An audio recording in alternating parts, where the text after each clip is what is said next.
Assalamualaikum warahmatullahi wabarakatuh.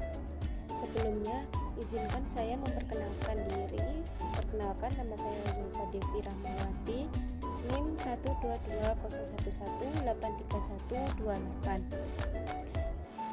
Fakultas Tarbiyah dan Ilmu Perguruan, jurusan Pendidikan Agama Islam di IAIN Tulung Agung. Baik, di sini saya akan menerangkan Quran Hadis kelas 7 semester 1 bab 1.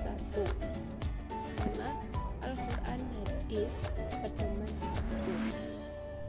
Untuk bab yang pertama yaitu pengertian Al-Quran dan hadis.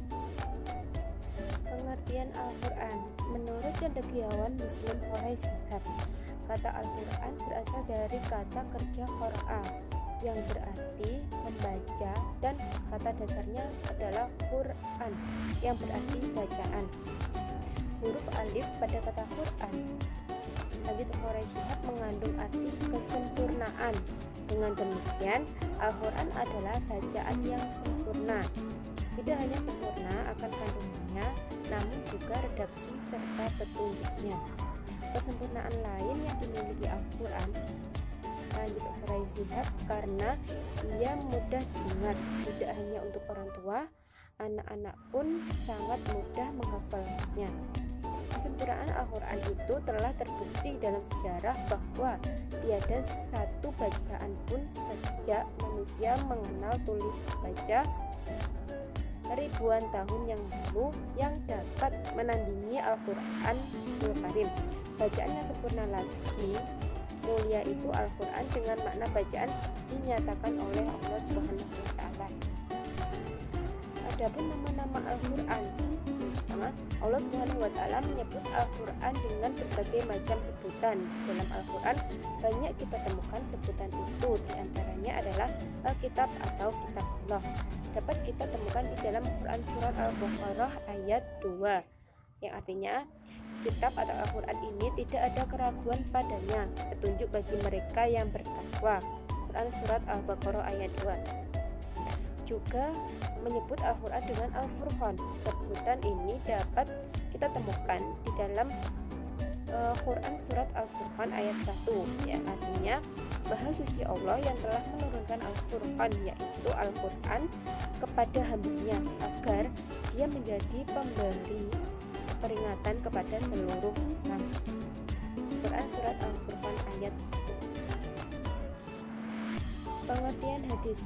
Secara bahasa, hadis artinya baru, tidak lama, ucapan, pembicaraan, cerita.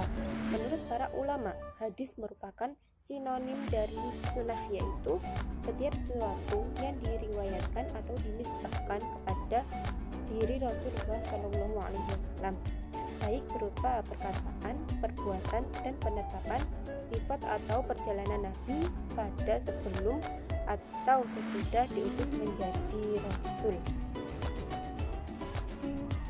Perkataan yaitu segala perkataan yang pernah diucapkan oleh Nabi Muhammad SAW.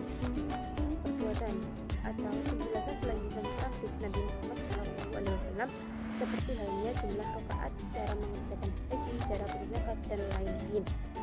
Takrir. Takrir yaitu keadaan beliau yang mendiamkan atau tidak mengadakan sanggahan dan reaksi terhadap tindakan atau perilaku para sahabatnya, serta menyetujui apa yang dilakukan oleh para sahabatnya itu. Sifat, keadaan dan himmah atau keinginan Rasulullah, sifat-sifat dan keadaan himmah Nabi Muhammad SAW. Komponen hadis yang meliputi: pertama, sifat-sifat Nabi yang digambarkan dan dituliskan oleh para sahabatnya dan para ahli sejarah, baik mengenal sifat jasmani atau pun moral atau akhlaknya. Kedua, silsilah atau nasab, nama-nama dan tahun kelahirannya yang ditetapkan oleh para sejarawan. Ketiga, himmah atau keinginan Nabi untuk melaksanakan suatu hal, seperti keinginan beliau untuk berpuasa setiap tanggal 9 Muharram. Ketika Rasulullah SAW berpuasa pada hari Asyura dan memerintahkan kaum muslimin berpuasa, Mereka, para sahabat berkata, "Ya Rasulullah, ini adalah hari yang diagungkan Yahudi dan Nasrani." Maka Rasulullah Shallallahu Alaihi Wasallam pun bersabda, "Jika tahun depan kita bertemu dengan bulan Muharram, kita akan berpuasa pada hari ke-9 tanggal 9." Hadis riwayat Bukhari dan Muslim. Sekian dulu penjelasan dari saya. Wassalamualaikum warahmatullahi wabarakatuh.